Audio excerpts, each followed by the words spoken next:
Halo, Halo selamat teman-teman, datang di selamat Ruang datang, Ngobrol. selamat datang kembali di Ruang Ngobrol.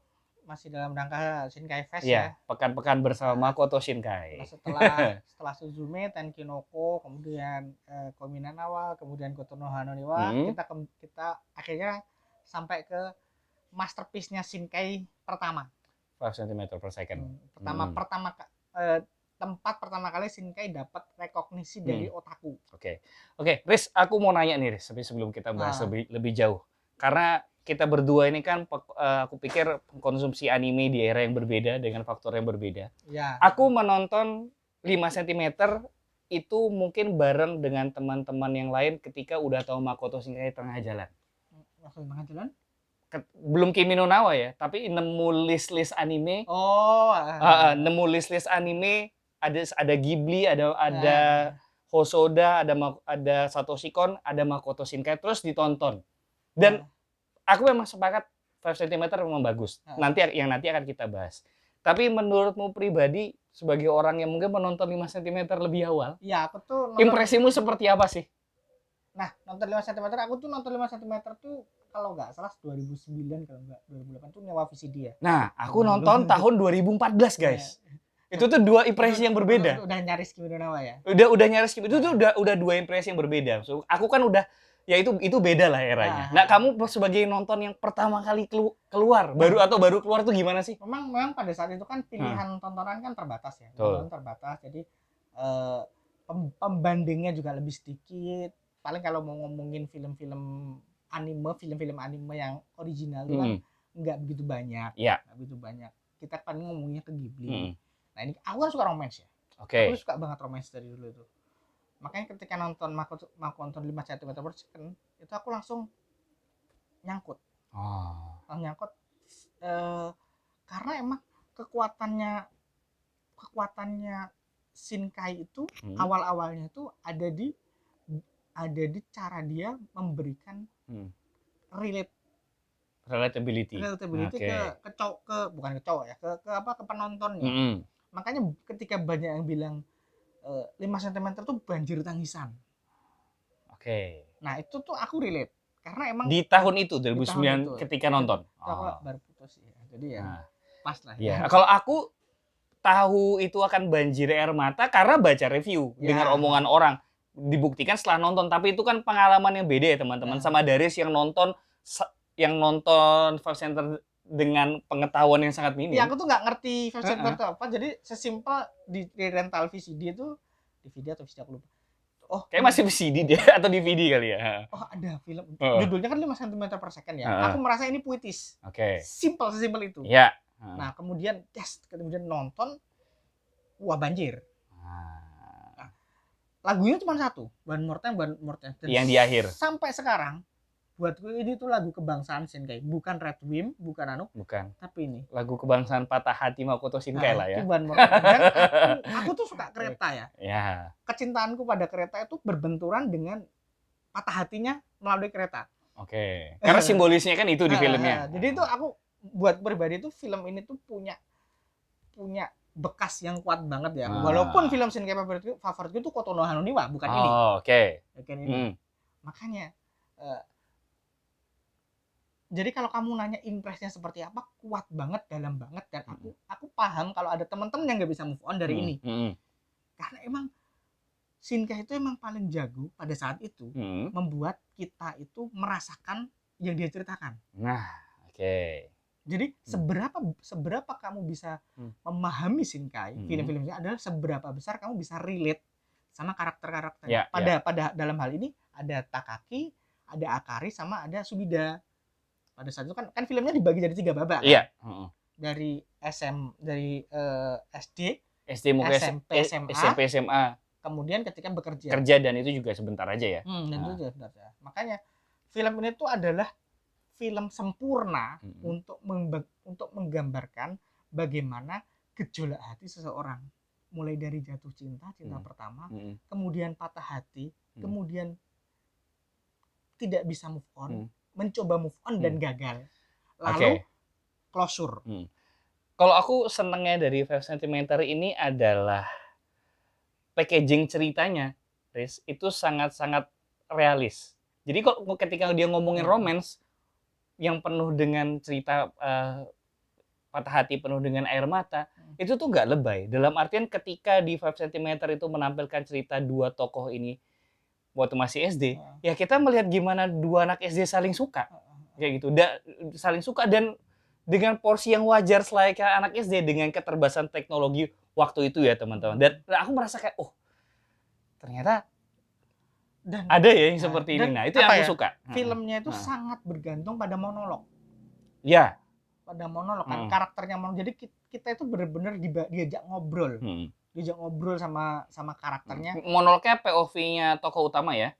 Either tokoh utama pada babak itu. Babak 1 itu POV-nya si Takaki, babak 2 POV-nya si Sumida, babak ketiga orang ketiga. Pinter kan? Iya. Jadi ya itu ada tujuannya kan. Flow-nya perfect. Sebagai menggambarkan bagaimana stage of relationship, stage of mencintai dari cinta monyet, kemudian tapi kamu nggak bisa move on. Iya, dan bukan apa ya? Dan kita juga akhirnya bisa mengerti proses yang dialami tokoh utama, nggak cuma dari kepalanya tokoh utama. Kita bisa ngeliatin dia ngelihat cinta pertamanya si Takari seperti apa. Ketika udah masuk babak kedua, kita bisa ngeliat orang yang suka sama dia tuh melihat dia tuh gimana sih. Kayak gitu. Terus di terakhir kita bisa ngelihat dia, orang lain dan dunianya seperti apa gitu. Jadi dengan kita melihat 3 sudut pandang ini, kita bisa mendapatkan satu pandangan yang cukup komprehensif lah di film itu tuh ngelihat si cowok ini. Gitu. Nah, nggak sukanya aku film ini adalah, bukan nggak suka ya, ini mungkin bagaimana film ini tuh, bagaimana 5 cm tuh meromantisasi tidak bisa move on. Nah, jadi, itu dia impresi yang aku dapat juga. Tapi kamu bisa lebih menjelaskan lah soal ini. Maksudku, bagaimana kita itu nggak bisa move on itu ternyata indah.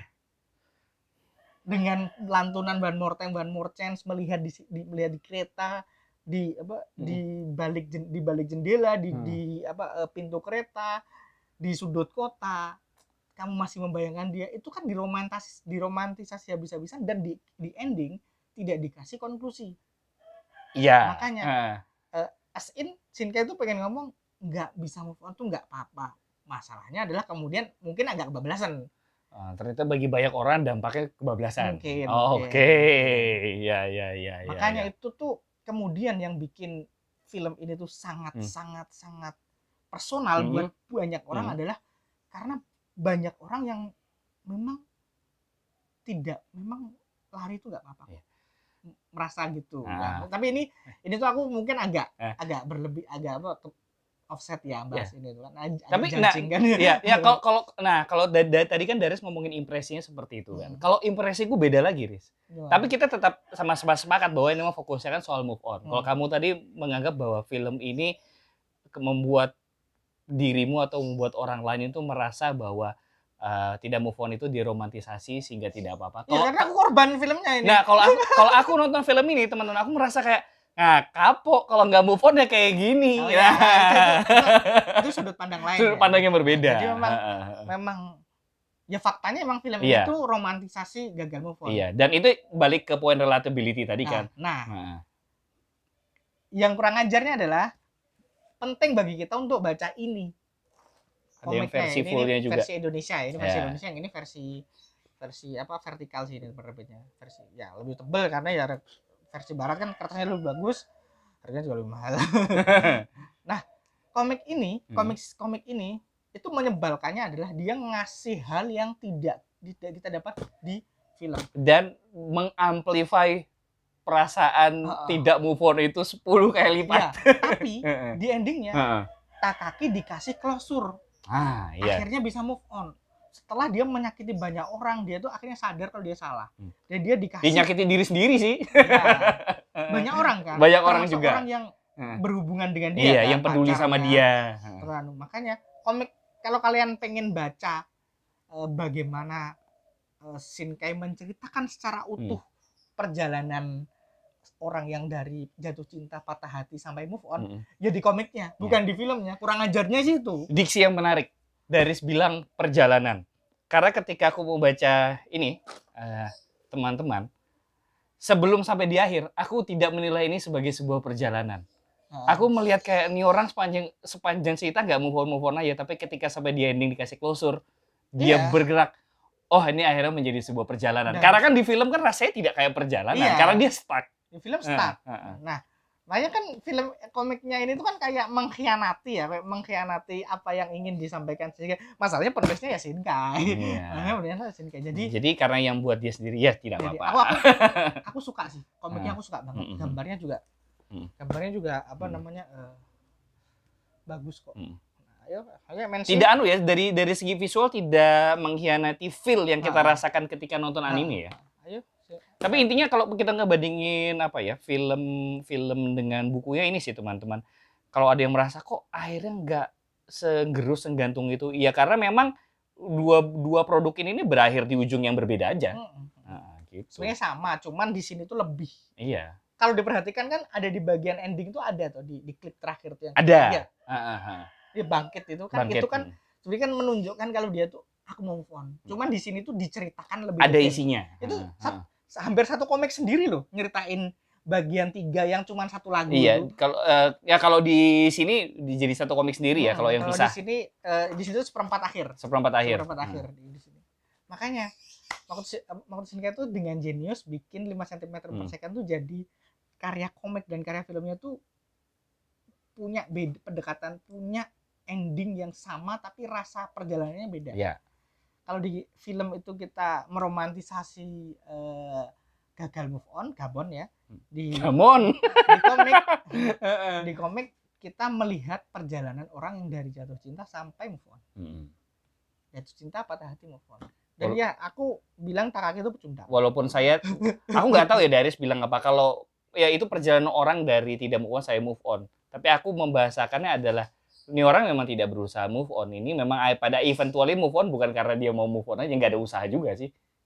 Ada usaha itu kan kayak bagaimana dia mencoba pacaran dengan orang lain. Cuman kan pikirannya dia tidak di situ. Baru kemudian kan ketika dia kehilangan beneran orang yang ada, dia baru merasa aku harus move on. Dan itu disimbolkan dengan palang kereta api tertutup.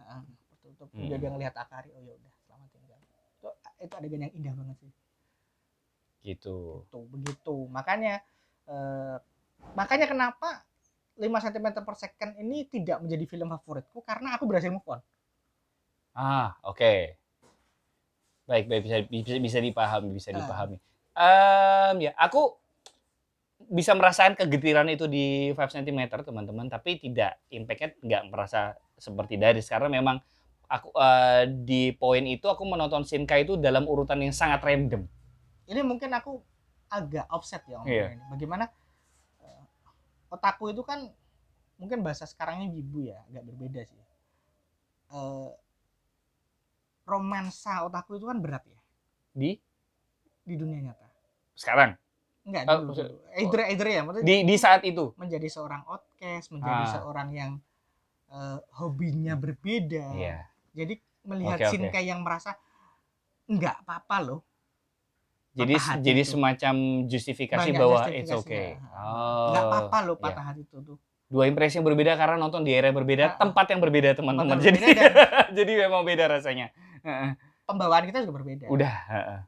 Aku nonton dari 2014 di 2015 sih, jadi udah beda rasanya. So pada saat itu tuh kan aku memang otaku banget ya. Oke. Otaku banget. Walaupun tidak sebegitunya sih, tapi pada saat ketika kamu nonton ini dalam posisi yang patah hati, rasa relate-nya tuh jauh lebih kuat. Berarti buatmu pribadi relatability itu ada 2 layer ya, mungkin pertama dari segi romance, yang kedua ya dari segi gaya hidup itu tadi ya. Jadi memang banyak banget sih layernya. Cuman ketika berhasil move on, maka kamu akan mungkin malah akan jadi suka Kotono Hanoniwa. Nah, soal Kotono Hanoniwa kita bahas nanti. Udah ditonton kemarin. Oke, thank you. Mungkin ini aja ya bahasan kita soal 5 cm per second, panjang ya karena memang 5 cm per second adalah sejarahnya Shinkai. Darius merasakan itu sebagai sebuah tonggak sejarah. Aku merasakan itu agak belakangan lewat review-review dan obrolan orang-orang. Jadi memang ini 2 pengalaman yang berbeda, teman-teman. Aku nontonnya masih buruk sih dulu, CD ya. Aku nonton sudah. Mohon maaf nontonnya bajakan. belum ada yang Ya, lain-lain. sama VCD Ya. bajakan juga dulu aku. Oh. Mana ada VCD original di sini. Iya. Oke, itu aja bahasan kita soal 5 cm per Heeh. second. Biosoku no 5 cm bahasa Jepangnya. Tapi teman-teman akan lebih paham, akan lebih relate sama 5 cm per second daripada Biosoku ya. Iya. Itu aja bahasan kita. Kalau kita pengen diskusi, ayo diskusi di kolom komentar, nanti kita Ya, saling mari kita berbagi ngobrol-ngobrol. pendapat. Betul. Jangan lupa subscribe, like, dan share Hmm. agar channel ini juga berkembang. Tanpa dukungan teman-teman kita juga tidak akan bisa berkembang. Iya, dan dukungan itu nggak cuma sekedar like dan subscribe ya, tapi lebih ke diskusinya teman-teman. Oke, Gitu. thank you. Sampai jumpa di konten-konten Shinkai lagi berikutnya. Ya, bye.